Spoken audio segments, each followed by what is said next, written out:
Many thanks to all our good friends on the Five. Welcome to Hannity. This is a Fox News alert, and we are following two big major breaking news stories tonight. President Trump is vindicated, and the liberal mainstream media, they have been caught in a major lie and even a bigger cover-up. According to an explosive new report, President Trump's former campaign manager, Paul Manafort, was wiretapped by the FBI before and after the election.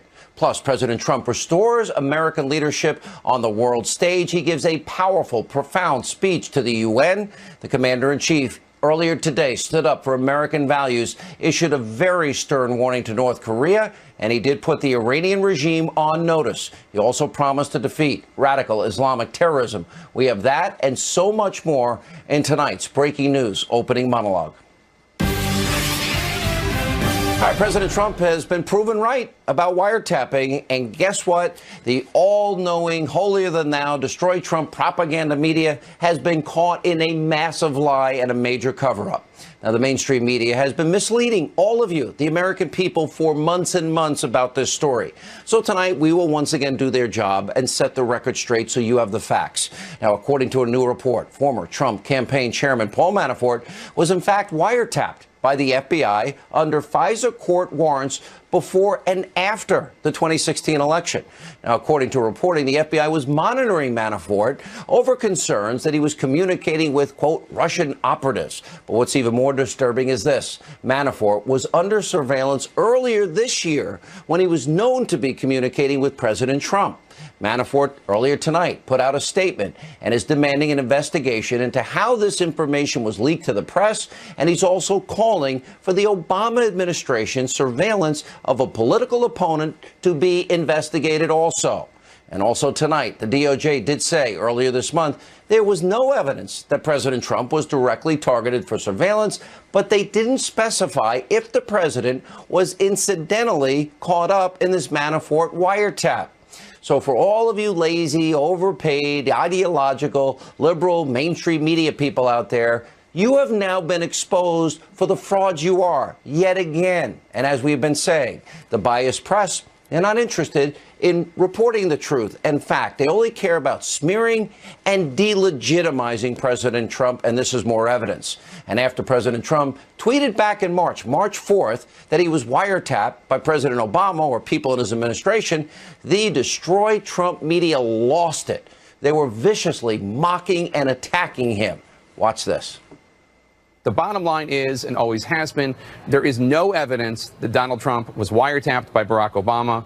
It was and continues to be a lie. Our conspiracy theory president is at it again. And whenever something like this happens, I wonder, what are the president's sources of information? Where is he getting these ideas? And that has been denied by President Obama, by the former director of national intelligence, and now we know it as well by the FBI director. They are all saying it did not happen. So is the president calling all three of those individuals liars? I don't think they're taking seriously enough how devastating this is to the American system for one president to say, my predecessor wiretapped. John? We have been living in, really through the Trump campaign and unto this hour, this alternative reality. The way that Donald Trump seems to think about what a president can do feels very Nixonian, that he has a much more inflated view of a president's powers. For him to believe that a president could even, in theory, because the election is on, go in and tap the opponent of his preferred candidate. Trump's mind is a little bit of a mystery to me still.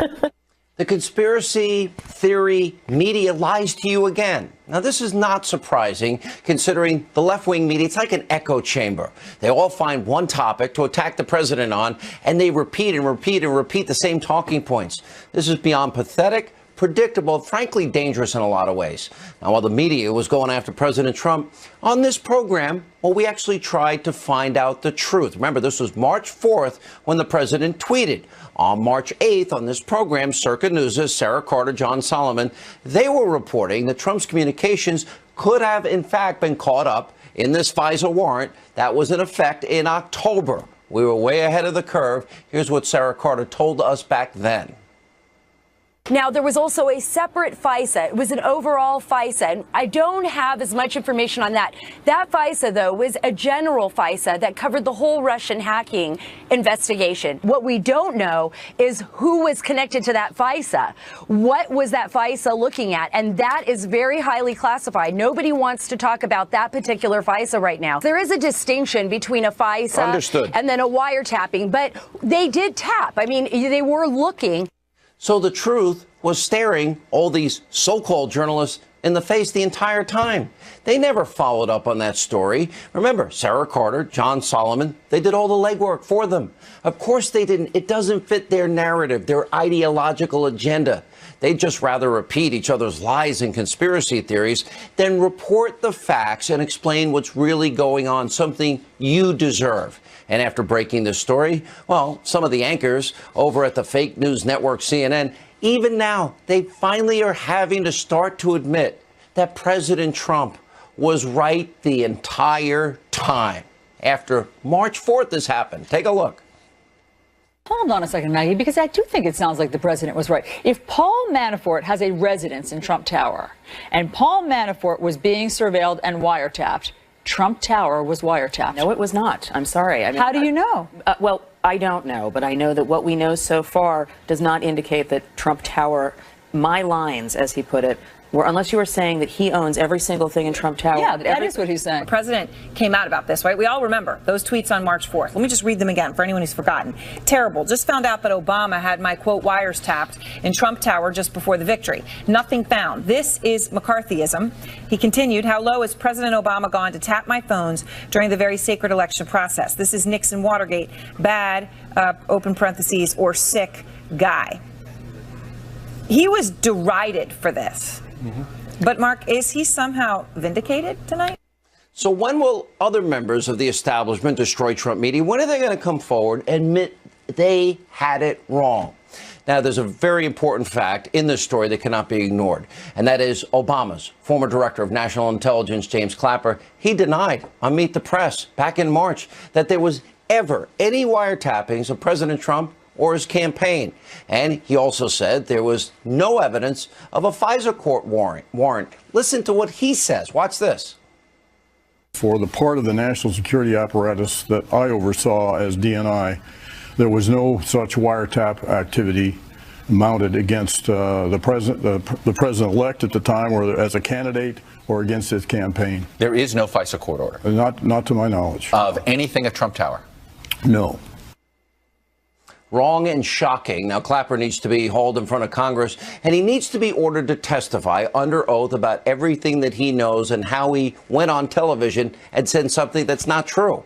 Because guess what? He doesn't appear to be telling the truth yet again in the clip we just showed you. It's inexcusable. I hope tonight the Attorney General of the United States, Jeff Sessions, is watching. The American people deserve to know the truth. The mainstream establishment media is no longer in the truth-telling business. All right, also tonight, President Trump, he stepped on the world stage earlier today at the UN and wasted very little time in confronting the many dangers America and the world is now facing, evil in our time. President Trump, he took direct aim at North Korea for its continued aggression, and he issued a direct warning to dictator Kim Jong-un and his rogue regime. Take a look at this. The United States has great strength and patience, but if it is forced to defend itself or its allies, we will have no choice but to totally destroy North Korea. Rocket Man is on a suicide mission for himself and for his regime. It is time for North Korea to realize that the denuclearization is its only acceptable future. And what a difference a president makes. Now, President Trump didn't stop with North Korea. He also focused on radical Islamic mullahs in Tehran and the disastrous Iranian nuclear deal. Look at this. We cannot abide by an agreement if it provides cover for the eventual construction of a nuclear program.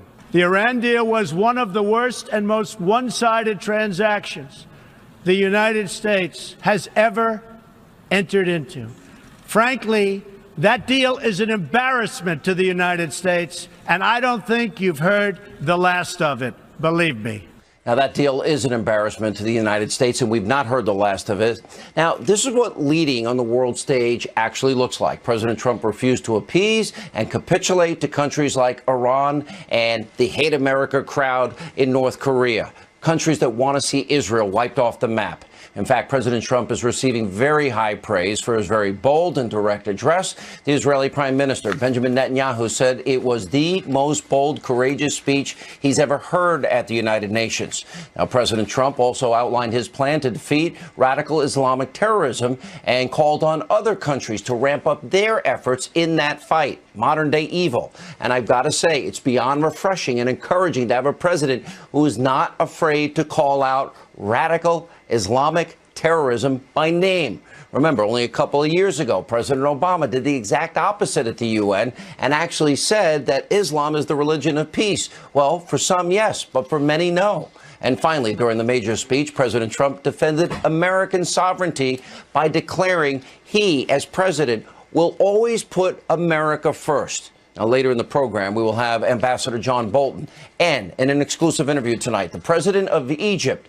Now, he's been extremely courageous in battling and identifying radical Islamic terrorists. But first, joining us now, the author of the New York Times #1 bestseller, Understanding Trump, former Speaker of the House, Fox News contributor, Newt Gingrich. By the way, Newt has an online course called Defending America. Mr. Speaker, good to see you again. Good to see you. And I must say, I thought that the historic speech that President Trump made at the United Nations today was really about defending America, but it was also about defending the right of every country to be a sovereign nation. It's truly a remarkable speech. It's the fourth great speech of his presidency, and I think it sets the stage for a real debate worldwide about globalism versus sovereign nations who work together, but they work together as independent countries, not as some kind of a globalist internationalism. You know, Democrats ripping this as bombastic and dangerous, and I'm looking at the words of the speech, and he says, okay, he reiterated his commitment to America first, our government's first duty to his people, to our citizens, to serve their needs, ensure their safety, preserve their rights, defend their values, and as president, I'll always put America first. And he takes on North Korea, that's firing missiles over Japan almost on a weekly basis. And he takes on radical Islam and radical Islamic mullahs in Iran and saying they can't get nukes. Why am I having a hard time understanding the criticism here? Well, because I think your worldview and mine, and I'm with you on this, is so radically different from the appeasement-oriented left. You have to remember that from the standpoint of the left, this is a dangerous speech at every level. It's a speech which says that America matters. And remember, when he says he's going to put America first, he went on to say, and he expects other leaders to put their countries first. He's not saying America first over everybody else, but he's saying if you have a national leader, you know, if the leader of Britain or the leader of Germany or the leader of China, if they're not putting their own country first, they're not doing their duty to their people. Now, out of that, you've got to negotiate, you've got to come together. But I thought it was a very compelling speech.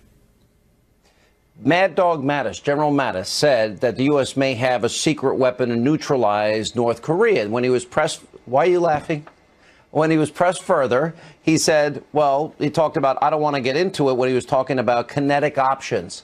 What, in your opinion, is that a clue as to what might be the option they're talking about? First of all, he has been going around very methodically, talking to our missile command, inspecting our ICBMs, talking to the strategic command, laying out what we could do. I don't know any secrets, and I deliberately have avoided clearance because I do so much television. But let me tell you from general open sources. Boeing has developed a hypersonic missile that literally knocks out all of the communications, all of the computers as it passes over a headquarters, for example. We have a variety of cyber weapons that we normally don't talk about and we never use because we don't want other people to know we have them. I think that if there's a terrific scene in Gladiator where Russell Crowe says, when you see the signal, unleash hell. I have a hunch that Mattis is very methodically orchestrating the capacity. Right. Okay. I think Mattis is very methodically organizing an ability to, if he has to, he doesn't want to. He's not a guy who believes in taking giant risks. But if he has to, I think he is prepared to take enormous steps to disarm North Korea and to do so in ways that most people have no idea we're capable of. I've been saying there's no good options. That to me would be a really good option. Well, imagine you woke up as Kim Jong-un and your telephone didn't work. And by the way, your radio didn't work. And you weren't in contact with your generals. And your generals weren't in contact with each other. And you all of a sudden actually and your rockets didn't work. Launch anything because everything had suddenly been stopped. Now, whether or not we could do 100%, I'm not sure. I have a hunch we could do a lot, and I think that we have had very smart people work this problem for very many years. And it's one of the reasons I was proud that we had a huge bipartisan majority pass the Armed Services Bill in the Senate this week, because it's a signal that now we're coming together as Americans, not Democrats or Republicans, and we're saying to the world, we're going to do what we have to do to defend ourselves. Big time. Let me go back to March 4th of this year when the president pointed out and tweeted out that he was being wiretapped. Well, we now found out that, in fact, the president was right. And we did, as I said in my opening monologue, we talked about this on March 8th. And Sarah Carter and John Solomon broke the story, FISA warrants, other warrants, and we know what happened. But there's the bigger, broader issue here of the unprecedented amount of surveillance of a political opposition candidate, unmasking of people, in the case of General Flynn, leaking intelligence. And then you have people like Samantha Power, the UN rep, unmasking up to 300 people, most of them Trump people, Ben Rhodes, Susan Rice. And you have to ask yourself, what is going on here? And how dangerous is this to the Fourth Amendment from your perspective? Well, look, I think if you were to take all the different ways in which the Obama Justice Department was abusing the system, abusing it on the one hand to defend Hillary Clinton, abusing it on the other hand, going after Republicans and people who are for Trump. I think this is a radically bigger scandal than anything about Russia. Here you have an administration which deliberately was going after political figures, which on the other hand was deliberately defending its own political figures. This may be the most egregious abuse of the criminal justice process in American history. I mean, it's truly extraordinary, and nobody yet has put it all together, and I'm hoping that the Congress is now going to realize that they have, and you said it well in your opening monologue. I mean, was General Clapper not informed that there was a FISA warrant, or did General Clapper lie about the FISA warrant? There are a whole series of these things that come out of these reports, and when you take the totality, they're quite astonishing. And it goes back to the point I make in my course on defending America, which is the country you and I know is under siege by a deep state which really wants to create a very different America and is willing to break the law and abuse the law in order to achieve that. All right, Mr. Speaker, I totally agree. Thanks for being with us. When we come back, leaking, surveillance, unmasking, what's going on? Greg Jarrett, Monica Crowley are here with more on this explosive report. Paul Manafort's phone was wiretapped, and the media did lie to you. Also, John Bolton back with reaction to the president's hard-hitting address at the UN. And I have an announcement and actually some good news at the end of the show. Straight ahead.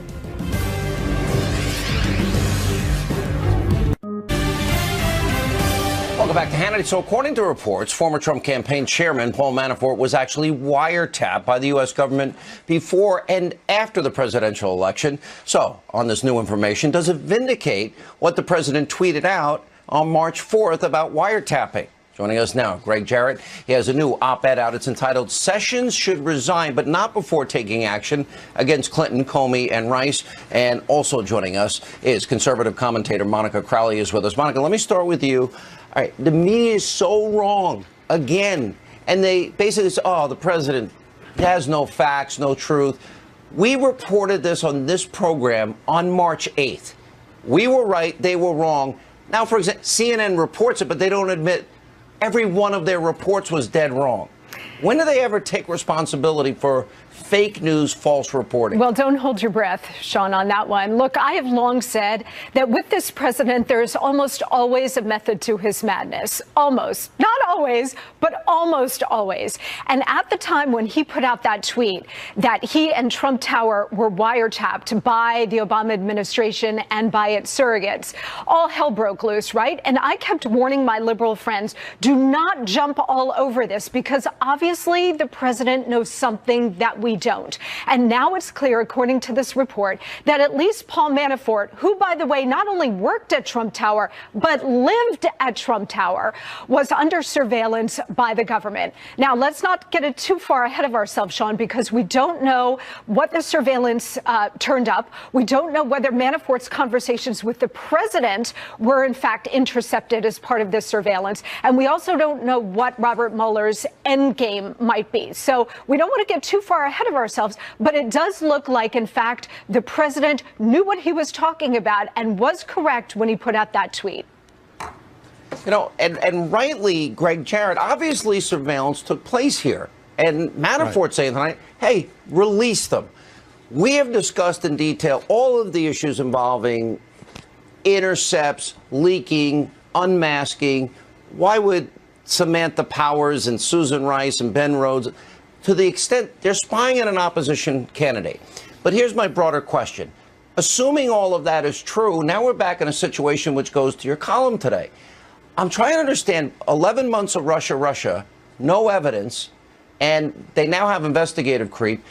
And yet all of these issues and all of these crimes that you laid out so systematically in your column today that explain, where is Jeff Sessions? Well, that's the big I've question. always liked Senator Sessions. Where is he doing his job? He has spent 7 months as Attorney General, and his tenure is notable for a series of failures to act where action is demanded.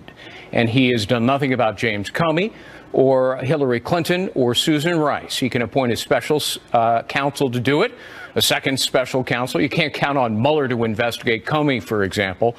But he hasn't done it. And I argue that he has not just been unproductive and ineffectual. He has proven to be incompetent. And I hate to say that. I really do. Because he's a very fine man and he was a good U.S. senator. So what could he do now? Is it possible he's doing all these things, Greg, and we don't know about it yet? We'd know about it if he were doing them. He is not. You know, as I argue in my column, he's either ignoring them or twiddling his thumbs or both. And, you know, something has to be done. It's not like you can get rid of him because now you need Senate approval again. And we know how great Mitch McConnell is at moving. You can appoint an acting attorney general, which is anybody who's been confirmed in any branch, including the Justice Department. So there are plenty of people who could serve as acting attorney general until a permanent one is named. So there are plenty of options here, but Sessions needs to do the right thing and resign. All right, guys, thanks. When we come back, the former ambassador to the UN, John Bolton, has reaction to the president's speech to the United Nations from earlier today. That we kind of have a big announcement and some good news to share with you at the end of the show. Straight ahead. This is a Fox News alert. I'm Jackie Ibanez in New York. A powerful earthquake shaking central Mexico, killing at least 139 people. The 7.1 tremor causing buildings to collapse in plumes of dust. You can see it there. The mayor of Mexico City says nearly 4 dozen buildings collapsed in the capital alone. The quake comes less than 2 weeks after another powerful trembler killed 90 people in the country's south. And it happened on the anniversary of a 1985 quake that killed thousands.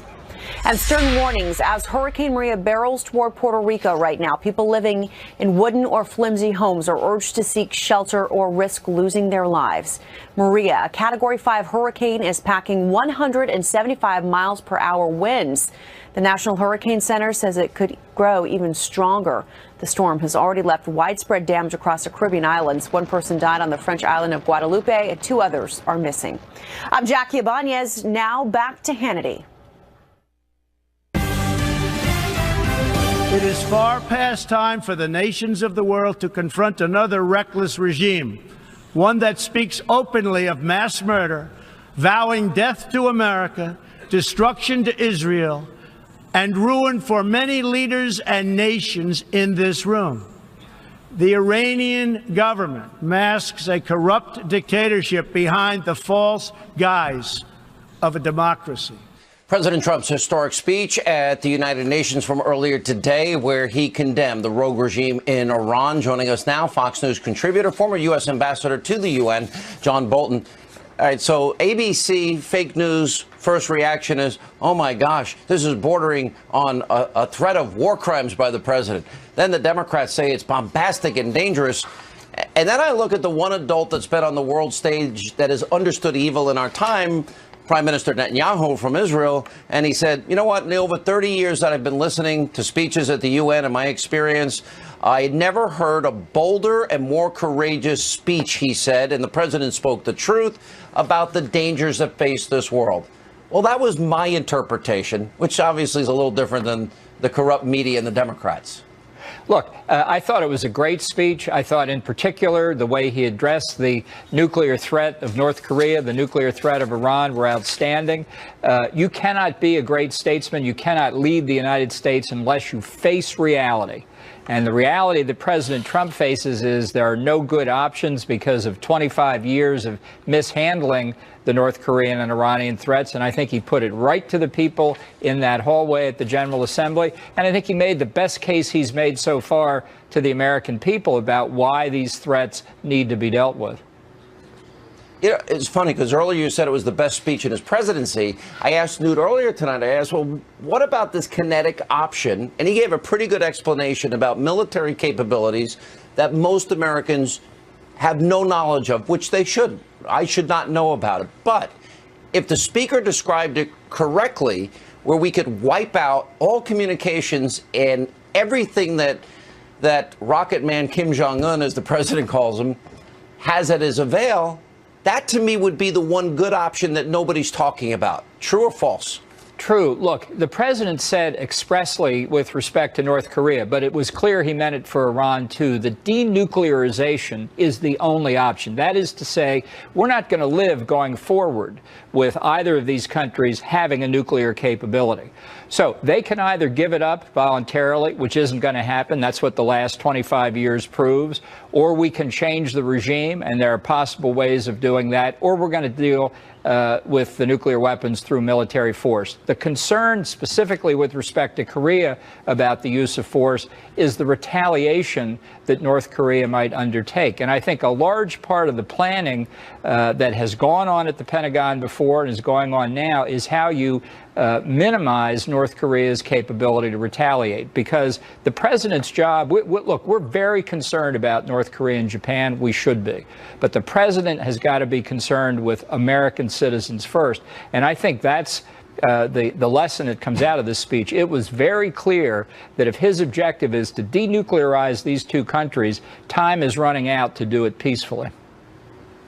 I don't know how any American could be against putting their security first. Ambassador, good to see you. Thank you. Great insight. Glad to be with you. When we come back, former Governor Mike Huckabee is here. And later, I sat down with the Egyptian President El-Sisi for an exclusive interview about radical Islam and so much more. You don't want to miss this.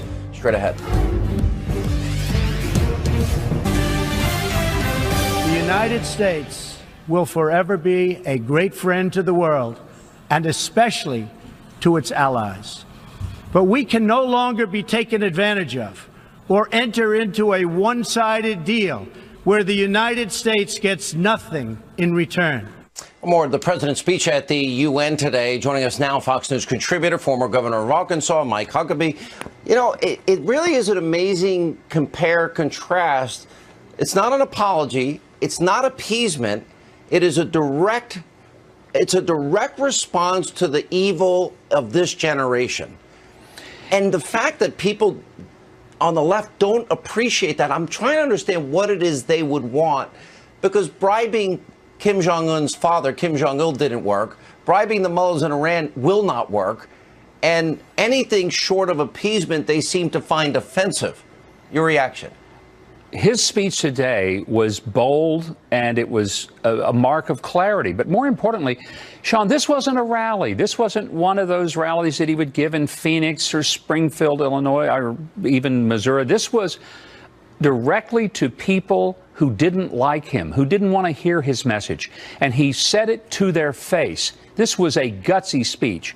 It both vindicated everything people have tried to say about him, and it validated him as a world leader who deserves to be on that stage. I thought it was a brilliant speech.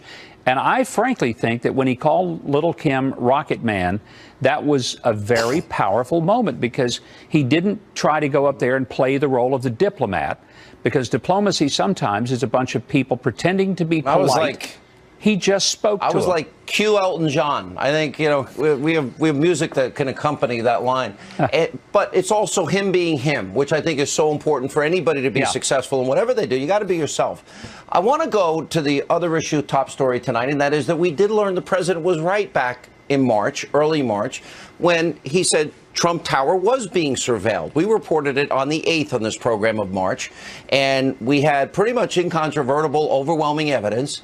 Now the media is reporting what we were saying back then as it relates to Manafort. Here's my question.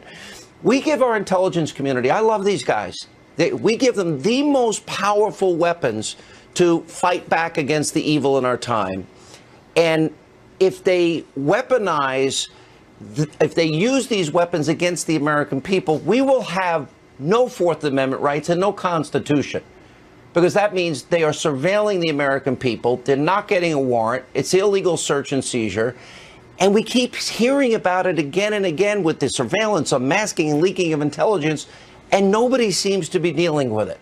That, to me, is privacy 101. And as whatever your political orientation, you should agree that this is paramount in this country. You really should. Every American should be scared to death that their own government would use all of its resources, its unlimited resources, to come after a private citizen because they have an agenda toward that private citizen, not because that private citizen has given probable cause of having committed some specific crime, but because that private citizen represents a political point of view that is not one in keeping with whoever it is that's running the government at the moment, whether it's to the right or to the left.